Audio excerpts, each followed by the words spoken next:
Yo, bienvenue dans ce nouveau numéro du débrief des Diables où nous allons pouvoir aborder ensemble les deux dernières rencontres des phases de la qualification pour la prochaine Coupe du Monde. Alors une nouvelle fois, comme ce n'était pas vraiment des gros matchs, j'ai préféré faire une vidéo condensée où nous allons pouvoir revenir sur les changements apportés à l'équipe, les bilans qu'on peut tirer de ces deux rencontres et comment allons-nous pouvoir nous projeter sur l'avenir de notre équipe au vu de cette fin d'année et surtout de ce qui se profile pour l'année à venir. Alors trêve de bavardage et lancez-nous tout de suite dans le grand bain car à l'image de notre équipe, nous avons du pain sur la planche. Regardons maintenant les changements qui ont été apportés à l'équipe.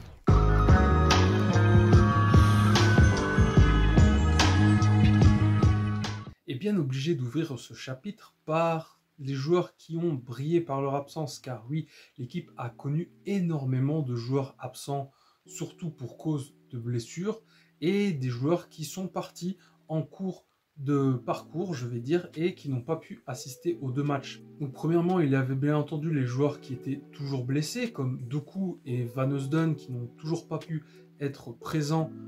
sur la feuille des appelés par Monsieur Martinez. Nous retrouvions également Tielemans, Vermaelen, Batshuayi ou encore Alderweireld, eux aussi absents pour blessure et surtout l'absence la plus significative, celle de Romelu Lukaku, qui s'est blessé lors de son dernier match en Champions League avec Chelsea et qui est absent des terrains depuis maintenant un petit bout de temps. Donc une équipe de Belgique remaniée pour aborder ces deux rencontres qui serviront un petit peu d'évaluation sur ce qu'on peut attendre sur le futur. Et je vais donc vous dévoiler la liste de tous les joueurs qui ont été appelés pour compléter l'effectif. En commençant par les gardiens, donc bien entendu, on retrouve Courtois en titulaire indiscutable. On retrouvait aussi Castells et Matsels, qui sont maintenant des gardiens qui reviennent bien souvent. Et le retour, enfin, de Simon Mignolet qui revenait compléter l'effectif. Donc encore une fois, 4 gardiens appelés en section de Belgique. Je me pose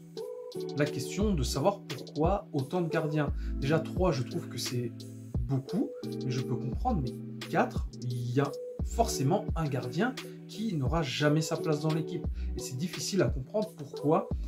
autant de gardiens sont appelés. Au niveau du secteur défensif, on retrouvait bien entendu Vertonghen, Denayer et Boyata, du grand classique. Également le retour de Arthur Théâtre qui a connu sa première titularisation dans le match contre le Pays de Galles. Et aussi un premier appel pour un jeune joueur du nom de Wout Faes qui évolue au Stade de Reims en Ligue 1 aux côtés de Fouquet. Pour le milieu et les ailes maintenant, très peu de surprises avec Carrasco, Meunier, Thorgan Hazard et Salmakers qui vont aller compléter les côtés de notre équipe. Et pour le milieu central, Dendoncker, Axel Witsel, Van Aken, Sambi Lokonga et bien évidemment Kevin De Bruyne. Côté offensif maintenant, bien entendu Eden Hazard, on a pu aussi remarquer le retour de Dries Mertens qui a eu un tout petit peu de temps de jeu et le retour d'un autre attaquant de pointe, Divock Origi, qui venait accompagner Benteke. Bien entendu Charles de Ketteler qui je pense va être maintenant un choix récurrent de la part de notre sélectionneur. Et on pouvait aussi noter la sélection non pas surprenante, mais vraiment notable de Dante Weinzer, un joueur de Pro League qui joue à l'Union Saint-Gilloise et qui fait des merveilles avec son club actuellement en tête de la première division belge. Donc pas mal de jeunes joueurs appelés en sélection, ce qui peut d'un côté être rassurant et dessine petit à petit des solutions pour le futur de notre équipe, à voir qui sera retenu pour perdurer en sélection. Et c'est donc une équipe remaniée qui s'est présentée pour ces deux rencontres qui n'avaient pas réellement d'enjeu et qui finalement ne nous ont pas plus avancé sur l'état général de notre équipe et surtout de la manière dont nous allons pouvoir aborder ce grand rendez-vous comme nous allons pouvoir le voir dans le bilan des deux rencontres. Pour ce bilan des deux rencontres, je vais faire un petit résumé de chaque match en mettant un accent sur les points qui m'ont semblé importants à relever par rapport à celle-ci. Le premier match était contre l'Estonie et la victoire a été sans appel avec un score de 3-1. Le premier point notable au niveau des titularisations, car au final, au vu des joueurs qui étaient présents sur la feuille et ceux qu'on a retrouvés sur le terrain, c'était assez logique. Bon, on a eu Benteke sur ce match-là, mais c'est surtout la titularisation de Timothy Castagne en poste de défenseur central droit qui venait du coup combler derrière Meunier sur des phases offensives, et j'ai trouvé qu'il a eu un profil très très intéressant à ce poste-là et peut venir peut-être apporter une solution pour cette défense centrale qui présente vraiment des grosses lacunes qu'on a pu encore retrouver au cours de ces matchs. Donc, comme on peut se l'attendre, une très grosse domination de l'équipe belge qui a eu la possession du ballon sur la majorité du match et qui n'a pas laissé respirer les Estoniens sur l'intégralité de la première mi-temps. Malheureusement, le manque de réalisme de nos joueurs offensifs dû à l'absence de notre buteur fétiche, de la méforme, on va dire, de Eden Hazard, de Kevin De Bruyne qui a encore du mal à retrouver sa fantaisie offensive, on ne rentre au vestiaire qu'à 1-0. Heureusement, l'équipe à la sortie du vestiaire ne va pas attendre et remettre du cœur à l'ouvrage pour aller chercher ce second but. Malheureusement, un léger relâchement, comme il est coutume pour notre équipe aux alentours de la 70e minute, va redonner de l'espoir aux Estoniens qui va se solder par un but qui vont réduire le score du coup à 2-1. Mais cet espoir ne va pas durer longtemps et va vite être mis en berne par notre équipe qui va aller chercher ce troisième but assez rapidement dans un jeu vraiment encore une fois construit et posé dans un match qu'il dominait de la tête et des épaules. Donc globalement, un gros match de notre équipe face à des Estoniens qui, en dehors de leur but marqué, n'ont pas vraiment existé. Attention malgré tout à ces petits relâchements qui nous font défaut comme dans tous les matchs qu'on joue depuis un certain temps maintenant, et également à la conservation de balles qui peut pêcher par moments et s'avérer vraiment dangereuse pour notre équipe. À noter sur cette rencontre la performance qui m'a beaucoup plu de Christian Benteke qui, même si il a pêché un petit peu dans la finition et qu'il a touché bien moins de ballons qu'il ne l'aurait dû en seconde période, a fait pour moi une performance collective vraiment intéressante et a apporté une touche physique et de jeu, de relais,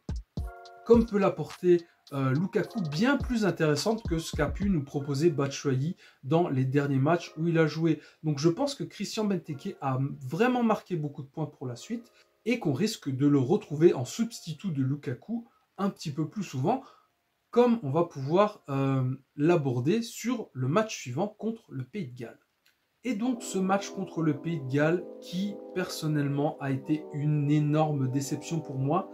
mais qui est quelque peu compréhensible car il y a eu beaucoup de remaniements au niveau des titulaires sur le terrain. Car on retrouvait notamment Taët et Boyata en défenseur central aux côtés de Castagne qui était toujours dans cette position de défenseur central, et c'est peut-être la chose la plus notable à retenir de ces deux matchs, le repositionnement de Timothy Castagne, également la présence de Castells dans les buts, le retour de Thorgan Hazard sur un côté et la titularisation de Divock Origi qui a été préféré à Benteke, et on va voir que ce choix n'a peut-être pas eu le résultat escompté. Et ces titularisations se traduisent par le fait que Eden Hazard et Thibaut Courtois sont retournés à Madrid après le match contre l'Estonie. Donc je n'ai pas bien compris si c'était M. Martinez qui leur avait demandé de retourner faire leur préparation ou si c'est le Real qui les avait rappelés. En tout cas, c'est un de ces deux cas, mais ils n'étaient pas présents pour ce match contre le Pays de Galles, et l'absence d'Eden Hazard a peut-être manqué cet apport un peu de grinta, je vais dire, dans ce match face au Pays de Galles. A noter également à la mi-temps les entrées de Dendoncker, Selmakers et les grands débuts de Dente Weinzer avec les couleurs de la Belgique, mais également un petit peu plus tard l'entrée de Vertonghen car les problèmes défensifs étaient vraiment beaucoup trop importants avec cette jeune arrière-garde qui a été alignée par M. Martinez, et également l'entrée de Trossard qui est venu remplacer Thorgan Hazard en fin de match. Alors je vais être honnête, le match a été vraiment difficile à regarder, le match était très compliqué, pauvre offensivement et vraiment faible défensivement, avec cette nouvelle arrière-garde, je vais dire, pour notre équipe. Et d'un côté, c'est un peu compréhensible au vu de la manière dont notre effectif a été réarrangé, mais cela ne justifie pas le manque de créativité offensive dont a fait preuve notre équipe et surtout les difficultés défensives qu'ont présentées notamment Arthur Tête et aussi Dedryck Boyata qui, même si il a réalisé une meilleure seconde période, a tout de même réalisé de grosses erreurs. Et je pense que la seule chose notable à ressortir de ce match est la titularisation de Castagne en défense centrale sur un côté qui, je pense, va vraiment apporter une solution de rechange et de nouvelles perspectives dans la manière dont ce joueur peut aborder ses matchs, surtout défensivement, car je trouve qu'il a un apport vraiment intéressant. Donc finalement, peu de choses à dire sur ce match, tant il était peu intéressant, sans prestation vraiment notable ou vraiment mauvaise qui aurait pu se démarquer de notre équipe, ce qui nous donne un résultat sans nul doute logique, mais vraiment décevant. Donc si nous devions tirer un bilan de ces deux rencontres, on peut dire que le match contre l'Estonie a eu un résultat logique, mais tant notre équipe a pêché offensivement et que l'on voit que le manque à combler de nos joueurs cadres est encore assez difficile à trouver.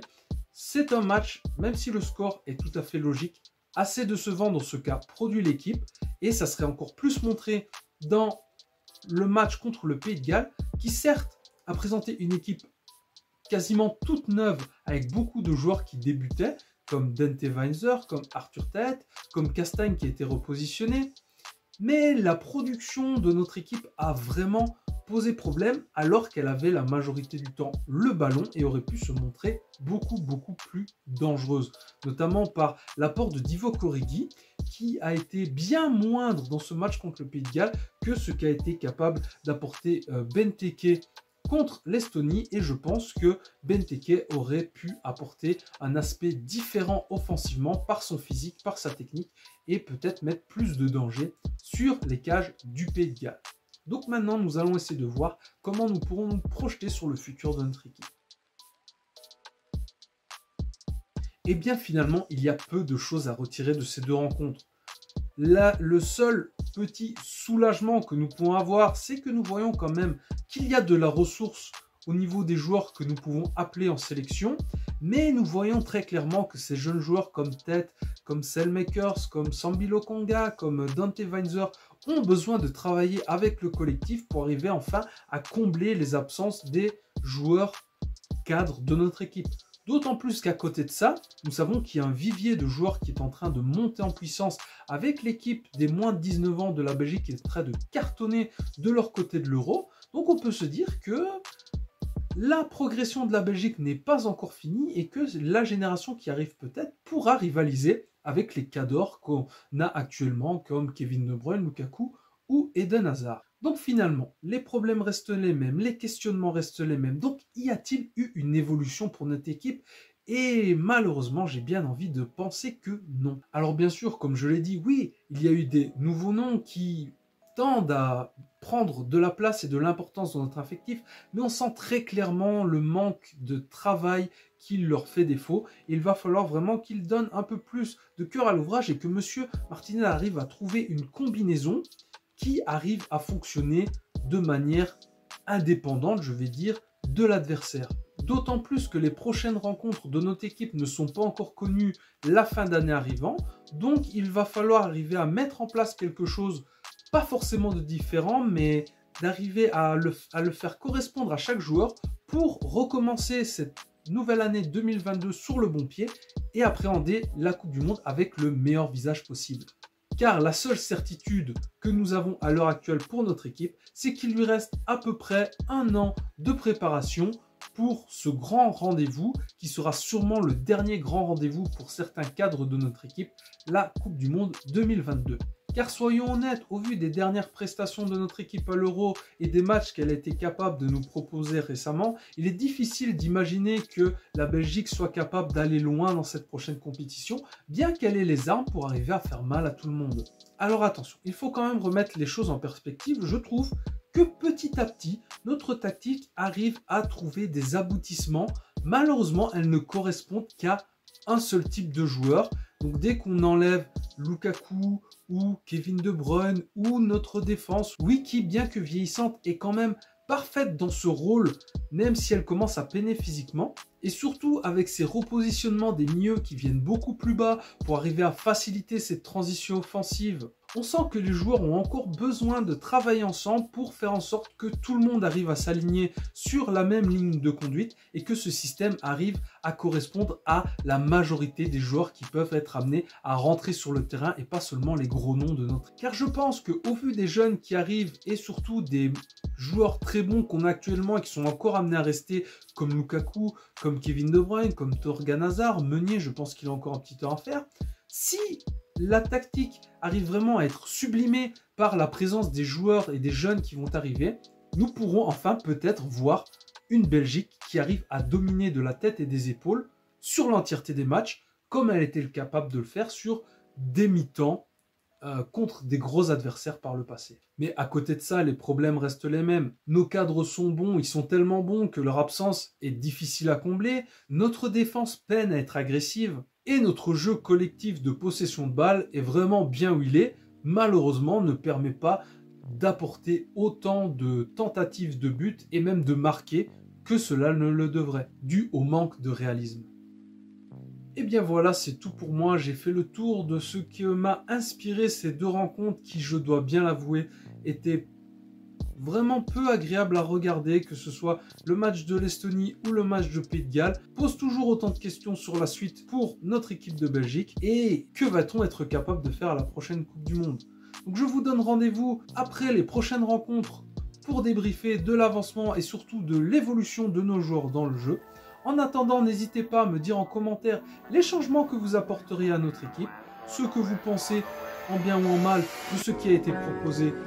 dans ces deux rencontres. Et quant à moi, il me reste à vous dire à la prochaine.